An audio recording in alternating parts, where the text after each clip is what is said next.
হইতে একটু সামনে হলরুমটা, একটা বিশাল হলরুম রেস্টুরেন্টের মতো। এটা হচ্ছে হলরুম, এটা হচ্ছে বাইরের অংশ।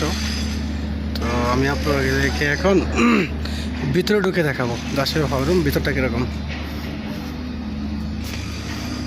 এই যে ভিতর, এটা হচ্ছে উপরে স্টেজে ওঠার সিঁড়ি। এটা হচ্ছে হলরুম।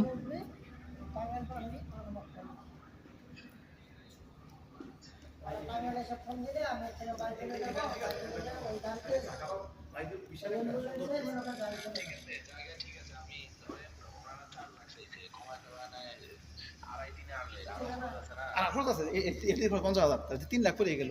আমরা এখানে 150 টাকা টিকিট, আমরা 150 টাকা টিকিটে প্রোগ্রাম আমরা সুন্দর করতে পারবো। 150 টাকা টিকিট হলে আমরা প্রোগ্রাম বিষয় হলো কি, এতগুলা লোকের রিস্ক নেওয়াটাও কিন্তু একটা ব্যাপার আছে। এই জন্য বলতেছি 150 বলেন বা 200 বলেন, আর বড় প্রোগ্রাম